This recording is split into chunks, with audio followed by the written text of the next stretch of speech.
Hello friends, ಇದು ಚರೀಶ್ದು first day school mini vlog ಆಗಿರುತ್ತೆ. ಸೊ ಬೆಳಿಗ್ಗೆ ಎದ್ದು ಅವನ್ನ ಎದ್ದೇಳಿಸಿ, ಸೊ 7:30 ಆಗಿತ್ತು. ಅವನ್ನ ಎದ್ದೇಳಿಸಿ ಸ್ವಲ್ಪ ನಿದ್ದೆ ಅಂತ ಇದ್ದ. ಸ್ವಲ್ಪ ಹೊತ್ತು ಹಾಗೆ ಮಲ್ಕೊಂಡ. ಅದಾದಮೇಲೆ ಸ್ನಾನ ಮಾಡಿಸಿ ಅವನ್ನ ರೆಡಿ ಮಾಡ್ತಾ ಇದ್ದೀನಿ. ಸೊ ರೆಡಿ ಮಾಡಿ ಅವ್ರ ಪಪ್ಪನ ಜೊತೆ ದೇವಸ್ಥಾನಕ್ಕೆ ಕಳಿಸಿದ್ದೆ.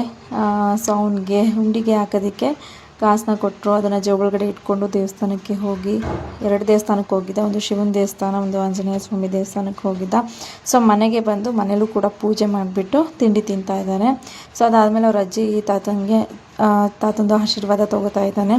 ಎಲ್ಲ ರೆಡಿ ಆಯಿತು. ಇವಾಗ ಅವ್ರ ಪಪ್ಪ ಅವ್ನಿಗೆ ಸ್ಲಿಪ್ಪರ್ ಹಾಕ್ತಾ ಇದ್ದಾರೆ. ಸ್ಕೂಲ್ಗೆ ಹೋಗ್ತಾ ಇದ್ದೀನಿ ಅಂತ ಗೊತ್ತು, ಬಟ್ ನಾವು ಅವನ ಜೊತೆ ಇರ್ತೀವಿ ಅಂತ ಅಂದ್ಕೊಂಡು ಅವನು ಖುಷಿಯಾಗಿದ್ದಾನೆ. ಬಿಟ್ಟು ಬರ್ತೀವಿ ಅಂತ ಅವನಿಗೆ ಗೊತ್ತೇ ಇಲ್ಲ. ಸೊ ನಾವು ಅವನ ಜೊತೆ ಇರ್ತೀವಿ ಅಂದ್ಕೊಂಡು ಫುಲ್ ಖುಷಿಯಾಗಿದ್ದಾನೆ. ಸೊ ವೆಲ್ಕಮ್ ಮಾಡಿಕೊಂಡ್ರು. ಕುಂಕುಮ ಎಲ್ಲ ಇಟ್ಟು ಹೂ ಕೊಟ್ಟು ಹಾಗೆ ಆ್ಯಪಲ್ ಎಲ್ಲ ಕೊಟ್ಟರು. ಸೊ ನಾವು ಅವನ ಜೊತೆನೇ ಇದ್ವಲ್ವ, ಹಾಗಾಗಿ ಅವ್ನಿಗೇನು ಅಷ್ಟು ಗೊತ್ತಾಗಿಲ್ಲ. ಇಲ್ಲಿ ನೋಡಿ ಖುಷಿಯಾಗಿ ಆಟ ಆಡ್ತಾ ಇದ್ದಾನೆ. ಅದಾದಮೇಲೆ ಅವ್ರ ಟೀಚರ್, ನಾವು ಕರ್ಕೊಂಡು ಹೋಗ್ತೀವಿ, ನಾವು ಹ್ಯಾಂಡಲ್ ಮಾಡ್ತೀವಿ, ಟೇಕ್ ಕೇರ್ ಮಾಡ್ತೀವಿ, ನೀವು ಹೊರಡಿ ಅಂತ ಹೇಳಿದ್ರು. ಸೊ ಅಲ್ಲೆಲ್ಲ ಗೊಂಬೆಗಳು ಕರೆಸಿದ್ರಲ್ಲ, ಸೊ ಫುಲ್ ಖುಷಿಯಾಗಿದ್ದ. ಫಸ್ಟ್ ಡೇ ಅಲ್ವ, ಅದಕ್ಕೋಸ್ಕರ ಮಕ್ಕಳು ಅಳಬಾರ್ದು ಅಂತ ಕರೆಸಿದ್ರು. ಸೊ ಅವರು ಟೇಕ್ ಕೇರ್ ಮಾಡ್ತೀವಿ, ನೀವು ಹೊರಡಿ ಅಂತ ಹೇಳಿದ್ರು. ಫುಲ್ ಜೋರಾಗಿ ಕಿರ್ಸ್ತಾ ಇದ್ದ, ಅಳ್ತಾ ಇದ್ದ, ಅಮ್ಮ ಬೇಕು ಅಂತ. ಸೊ ಫಸ್ಟ್ ಟೈಮ್ ಅಂದರೆ ಯಾರು ಗೊತ್ತಿರೋರಿಲ್ಲ ಅಲ್ವಾ ಅಲ್ಲಿ, ಹಾಗಾಗಿ ಅಷ್ಟೊಂದು ಅಳ್ತಾ ಇದ್ದಾನೆ.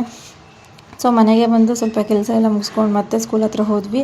ಅಲ್ಲಿ ನೋಡ್ತಾ ಇದ್ವಿ, ಎಲ್ಲ ಫೋಟೋಸ್ ತೆಗಿಸ್ತಾಯಿದ್ರು. ಅವನ್ನ ಕೂತ್ಕೊ, ಅಮ್ಮ ಬಂದಾಗ ಕಳಿಸ್ತೀವಿ ಅಂತ ಹೇಳ್ತಾಯಿದ್ರು.